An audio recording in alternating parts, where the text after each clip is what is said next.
तो कक्षा 12 के मेरे प्यारे विद्यार्थियों, बहुत बहुत स्वागत है आप लोगों का आज के इस वीडियो में। मेरे प्यारे विद्यार्थियों, इसके पहले के वीडियो में हम आपको OMR सीट को कैसे फिल करना है, कैसे उसको फिलअप करना है, कैसे उसको भरना है और किस तरह से आप अच्छा से अच्छा अपना परफॉर्मेंस दे सकें, ये सारी चर्चाएं किया है। आप उसे देख लीजिएगा। आज हम पूरी की पूरी चर्चा आपके पाठ्यक्रम पर ओरिएंटेड करते हैं। पूरी चर्चा आपके पाठ्यक्रम पर होगी और देखते हैं एक वीडियो में और नहीं तो फिर 2 वीडियो में आपके इस पूरे पाठ्यक्रम को हम बताएंगे। इसके अलावा अगर आपको कोई समस्या आती है तो आप हमसे क्वेश्चन के माध्यम से, प्रश्न के माध्यम, कमेंट के माध्यम से पूछ लीजिएगा, हम बताएंगे। देखिए मेरे प्यारे विद्यार्थी, और जो बच्चा वीडियो देखेगा वो अपना नाम लिख देगा जरूर, नेम क्लास सेक्शन लिखिएगा, ताकि मुझे पता चल सके कि मेरे सभी बच्चों ने पूरे इस वीडियो को देखा है। सबसे पहले हम बात ये करते हैं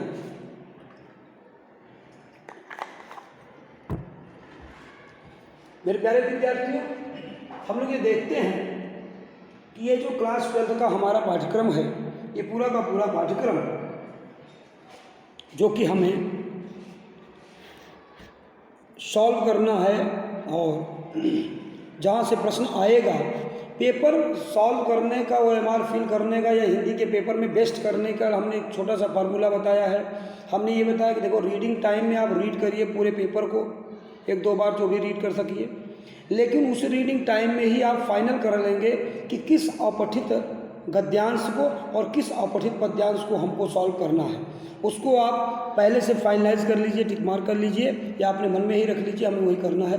लेकिन जब स्टार्टिंग टाइम आपका स्टार्ट हो, जब राइटिंग टाइम स्टार्ट हो, तो आप क्वेश्चन नंबर 3 से शुरू प्रारंभ करेंगे अपना पेपर। जैसा कि आप यहाँ देख रहे हैं कि पहला जो है ये अपठित गद्यांश पद्यांश से, यहाँ से नहीं शुरू करना बल्कि आपको भाषा खंड से शुरू करना अपने क्वेश्चन को। क्यों यहाँ 2 लिख दिया है? क्योंकि अपठित गद्यांश क्वेश्चन नंबर 1 और अपठित पद्यांश है क्वेश्चन नंबर 2। तो यहाँ पर 10 का गद्यांश है, 5 का पद्यांश है। आप इस 15 नंबर को पहले छोड़ दीजिए, एकदम से राइटिंग टाइम जब स्टार्ट हो आपको क्या करना है, सबसे पहले भाषा खंड में आ जाइए। उसके बाद पठित काव्यांश के प्रश्न जो कि आपके कविताओं से रहेंगे।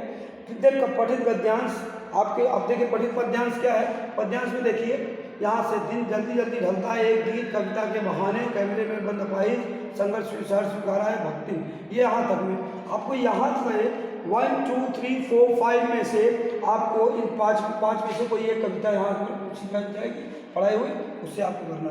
देन जो है केवल ये यहाँ के लिए केवल 3 पाठ मिलता है आपको। कौन कौन सा? भक्तिन, काले मेघा पानी दे और बाजार दर्शन से किसी भी पाठ से पूछा जा सकता है। इसके बाद गद्य व पद्य से प्रश्न 5 नंबर के आपको कंबाइन पूछा जाएगा यहाँ से। देन क्या करना है, वितान से आपको 5 प्रश्न पूछा जो जूझ और सिल्वर वेडिंग से ही संबंधित रहेगा। चाहे सिल्वर वेडिंग के 3 क्वेश्चन, चाहे जूझ के 2 क्वेश्चन, चाहे जूझ से 3 क्वेश्चन, सिल्वर वेडिंग से 2 क्वेश्चन, इस तरह से अलग अलग पार्ट से आपसे प्रश्न पूछे जाएंगे। तो सबसे जो सटीक आपको रणनीति अपनानी है परीक्षा हाल में हिंदी का पेपर सॉल्व करते समय, उसमें ये करना है कि आप पहले भाषा खंड से शुरू करके, मतलब क्वेश्चन नंबर 3 से शुरू करके आप 7 तक जाएंगे, देन क्वेश्चन नंबर 1 और 2 पर आएंगे, क्योंकि तब आपसे गलती नहीं होगी। एक चीज़, दूसरी चीज़, जो क्वेश्चन आप करते जाएंगे उसका OMR भरेंगे, जो छोड़े हुए पार्ट हैं उसका हैज़ वाला फिल करेंगे गोला। देन जो है यहाँ पर लिख भी देंगे जो ABCD जो भी लिखना है। अब स्मॉल लेटर में कुछ भी नहीं लिखना, आप कैपिटल लेटर में लिखिए चुपचाप, कैपिटल लेटर में ही माना जाएगा। और मतलब कैपिटल लेटर में आप लिख सकते हैं, पहले बच्चे स्मॉल में लिखते हैं, तो कैपिटल लेटर में आप लिखिए। तो और माइंड में ट्रेस नहीं लेना है किसी भी लेवल पर। पेपर अच्छा हो रहा है, पेपर थोड़ा सा हार्ड आ रहा है, तो माइंड को ट्रेस मत करिए। जो क्वेश्चन जहाँ पर बढ़िया लग रहा है, सबसे अच्छा क्वेश्चन सबसे पहले सॉल्व करिए। उसके बाद जो करते जाइए उसको टिक करते जाइए, जो आपको डाउट में गोला कर दीजिए, जो नहीं आता उसको आप क्रॉस कर दीजिए, जो करना नहीं उसको क्रॉस कर दीजिए। इस तरह से आप जो है पूरे पेपर को, तो पूरे पेपर का एक प्रारूप जो है आपके माइंड में सेट रहना चाहिए कि हमारा क्वेश्चन नंबर 1 क्या है, क्वेश्चन नंबर 4 क्या है, क्वेश्चन नंबर 6 क्या है और क्वेश्चन नंबर 7। अब 1 से लेकर 7 प्रश्न ही है। अगर ये 7 प्रश्नों का क्रम आपको न पता हो तो इसका मतलब तैयारी आपकी कमज़ोर है। हाँ, तो बात हम करते हैं कहाँ से, दिन जल्दी जल्दी ढलता है। सबसे पहली बात, अब आपको हम वो फार्मूले बता रहे हैं जिससे आप ज़्यादा से ज़्यादा नंबर पा सकते हैं परीक्षा में। तो पहली बात, सबसे पहली बात क्या है हम बताएंगे। सबसे पहले आप जितने पाठ हैं इन पाठों के लेखक या कवि का नाम आपको याद करना है। लेखक का और कवि का नाम, हर पाठ के लेखक और कवि का नाम आपको याद होना चाहिए।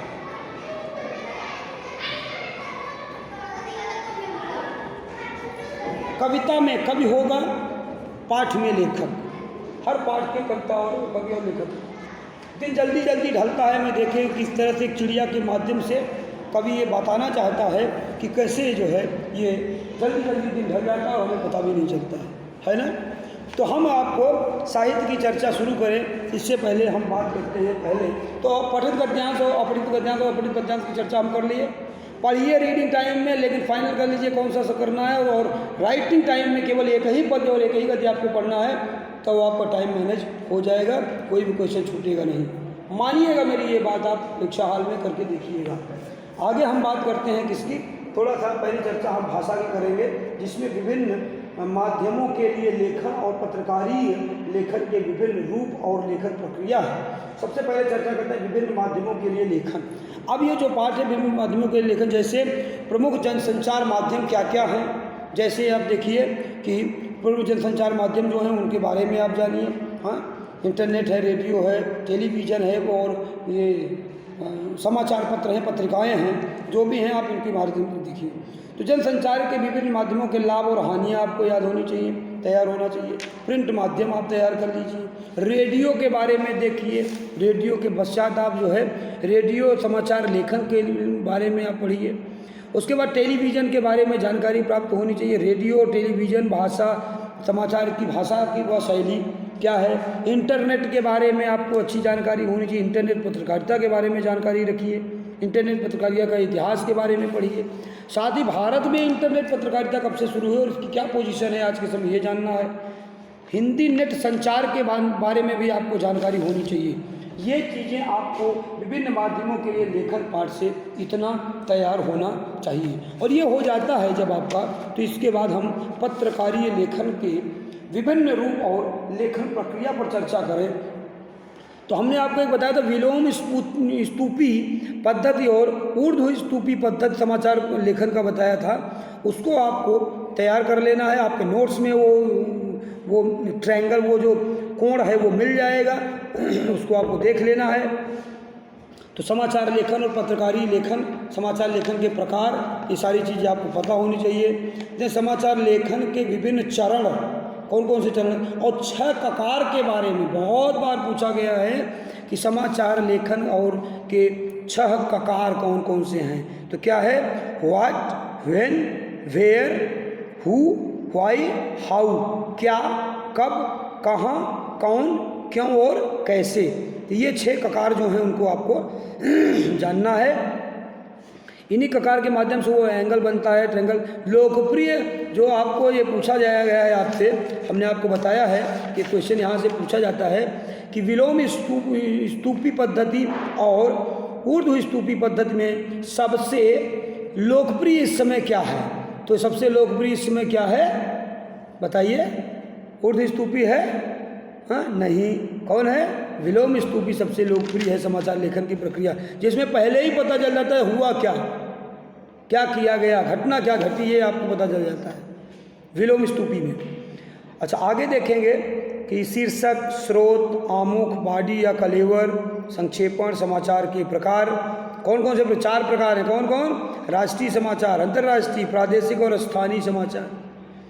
संपादकीय लेखन में स्तंभ लेखन, संपादक के नाम पत्र, लेख, फीचर लेखन, साक्षात या इंटरव्यू, फीचर लेखन के गुण, समाचार व फीचर में अंतर, रिपोर्ट लेखन, फीचर लेखन करते समय ध्यान रखने योग्य बातें, या विचारपरक लेखन, लेख, टिप्पणियाँ और संपादकीय। ये सारी चीज़ें आपकी तैयार होनी चाहिए।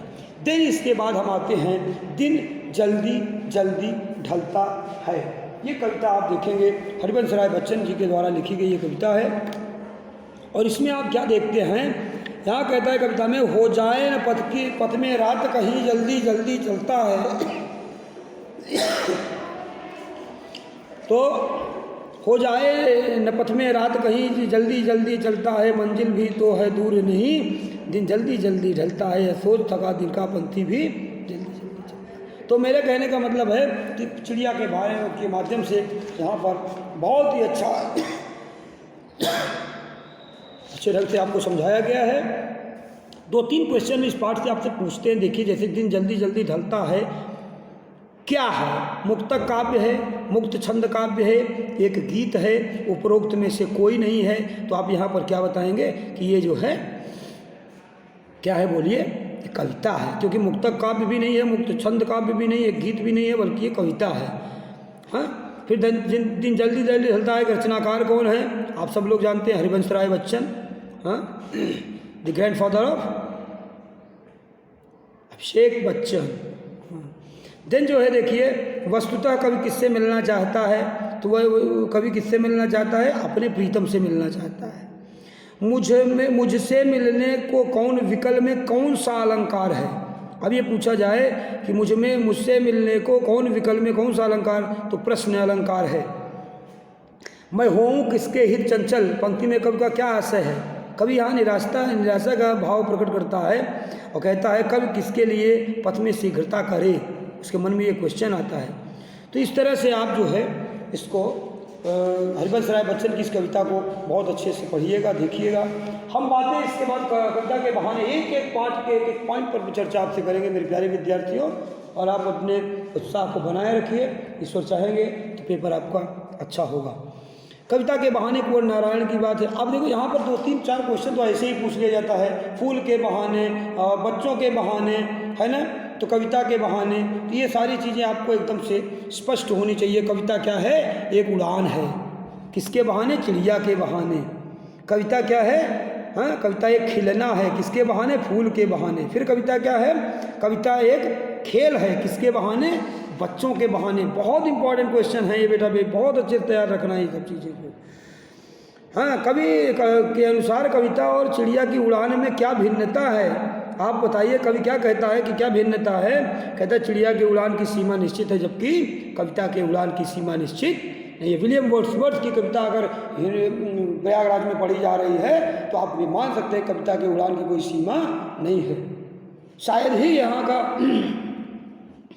प्रयागराज का कोई ऐसा जीव हो जो वहाँ पर पहुँच सके, लेकिन कविता पहुँच सकती है। फिर क्या करें? कविता की उड़ान कौन नहीं जान सकता? बताइए, कौन नहीं जान सकता कविता की उड़ान? इस बात का अगर आपसे क्वेश्चन किया जाए तो चिड़िया इसको नहीं जान सकती। क्यों? क्योंकि इसका तो नभर में, आकाश में वो केवल ये एक लिमिट है। ये क्या जानेगी? होता है जो कविता के हिसाब से है वो चिड़िया नहीं जान सकती, क्योंकि इसमें कविता जानती है, कवि जानता है, पंख जानता है। किसकी उड़ान सीमा या बंधनों से मुक्त है? कविता की उड़ान। फिर ध्यान दीजिए, कविता के पंखों की समानता किससे नहीं की जा सकती? इस प्रश्न का उत्तर आप देंगे कि कविता के पंखों की समानता चिड़िया के पंखों से नहीं की जा सकती। कविता में किसके पंख लगे होते हैं? कविता में किसके पंख लगे होते हैं? तो कविता में कवि की असीम कल्पना के पंख लगे होते हैं। बहुत ध्यान दीजिएगा मेरे प्यारे विद्यार्थियों। कवि के अनुसार कविता का खिलना किसकी तरह है? तो ये बात जब आप बताएंगे तो इसमें कहेंगे फूलों की तरह। कविता का खिलना किसकी तरह है? फूलों की तरह। कविता एक बार विकसित होकर क्या हो जाती है? तो कविता एक बार विकसित होकर अमर व अमिट हो जाती है। कवि के अनुसार कविता की समता कौन नहीं कर सकता? तो कवि के अनुसार कविता की समता फूल नहीं कर सकता। कविता की विशेषता है, क्या है कविता की विशेषता? कोई बताए? तो कविता की विशेषता है उपरोक्त में क्या क्या? वह अनंत जीवन व आनंद युक्त है, वह फूलों की भांति मुरझाती नहीं, वह नए अर्थ ग्रहण करके विकासशील व जीवित बनी रहती है। बिना मुरझाए महकने के माने फूल क्या जाने पंक्ति से क्या आशय है? तो आप कह रहे हैं कि इसका आशय है कविता के खिलने के मर्म को फूल भी नहीं जान सकता। ये चीज़ें आप, हाँ, यह घर वह घर में कौन सा अलंकार है अगर आपसे पूछ लिया जाए तो आप बताएंगे कि इसमें अनुप्रास अलंकार है। ठीक है, कविता के बहाने रचनाकार आप जान ही रहे हैं कि कविता के बहाने के रचनाकार कौन है? कुंवर नारायण। कैमरे में बंद अपाहिज पर चर्चा अगर हम कर लें, और मुझे लगता है कि गद्य पद्य दोनों की चर्चा न करेंगे, केवल हम आज कविता की ही चर्चा करेंगे और गद्य की चर्चा हम नेक्स्ट दूसरे वीडियो में करेंगे। बहुत बड़ा वीडियो होने से फिर टाइम मैनेज नहीं हो पाता, तो यहाँ करेंगे। भाषा की चर्चा हमने कर लिया, पद प्रारूप को आप देख लीजिए अपने से। अब आप आगे बात करते हैं कैमरे में बंद अपाहिज के बारे में। तो कैमरे में बंद अपाहिज आप जानते हैं कि ये सब मीडिया पर कमेंट करने के लिए कविता लिखी गई है। हम दूरदर्शन पर बोलने वाले लोग जो हैं ये कैसे अपाहिजों के साथ, वो उनको कहते हैं दिव्यांग जनों के साथ कैसे अपमानजनक उनसे बातें करते हैं, उनको अपमानित करते हैं, उनको परेशान करने का काम करते हैं, इस पर जो है चर्चा की गई है। तो इसमें इस कविता के अगर हम कुछ जो है क्वेश्चन की बात करें तो समर्थ और शक्तिमान लोग कैसे लोगों को दूरदर्शन पर लाते हैं, दुर्बल और अपाहिज लोगों को लाते हैं, समझ रहे हैं। मीडिया वाले कमज़ोर व्यक्ति से क्या पूछते हैं बताइए? वो पूछते हैं कि क्या आप अपाहिज हैं, आप अपाहिज क्यों हैं, आप अपाहिजपन को तो आपका अपाहिजपन तो आपको दुखी करता होगा। इस तरह से पूछ के क्वेश्चनों को दुखी कर, इनका पूछने का उद्देश्य क्या होता है, इनकी जो है मार्केटिंग अच्छी हो सके, ब्रांडिंग अच्छी हो सके, इसके लिए दूसरों को दुख पहुंचाने का काम ये मीडिया कर्मी करते हैं। आगे कहते हैं पर्दे पर वक्त की कीमत का एहसास किसे कराया जाता है? तो पर्दे पर वक्त की कीमत का एहसास प्रस्तुतकर्ता द्वारा अपाहिज व्यक्ति को कराया जाता है, दुखी करके। पर्दे पर वक्त की कीमत है पंक्ति में से कार्यक्रम प्रस्तुतकर्ता का क्या आशय है? तो वो कहता है कि रोने वाले दृश्य को ज़्यादा समय तक न दिखाया जाए, पैसा बर्बाद करना है, समय की बर्बादी है, उपरोक्त सभी है। इस तरह से आगे कहते हैं कि कैमरे में अपाहिज कविता के रचनाकार कौन हैं? ये बात आपको जानते रहना है, रघुवीर सहाय हैं, आपको बताना रहेगा। तो इस पार्ट को भी आप बहुत अच्छे से अपना देख लीजिएगा। जो कोई दिक्कत होगी कमेंट करिएगा, क्वेश्चन करिएगा, हम आपको बताएंगे। आगे बात करते हैं सहर्ष स्वीकारा है, बहुत ही फेमस और फेवरेट कविता है ये बच्चों के भी। गजानन माधव मुक्तबोध ने इस कविता को लिखा है। और शुरू में तो कभी हम लोग कविता पढ़ के ये कन्फ्यूज होते हैं, बच्चे कन्फ्यूज होते हैं कि कहीं इस कविता में कवि अपनी माँ के बारे में बात कर रहा है या अपनी किसी प्रिय वस्तु के बारे में या अपनी प्रेमिका के बारे में या किसी और किसी के बारे में। तो फाइनलाइज होता है, फाइनल हो जाता है कि अपनी प्रेयसी अर्थात प्रेमिका के बारे में यहाँ पर कवि बात करता है। सहर्ष स्वीकारा है कविता में गजानन माधव मुक्तबोध के द्वारा।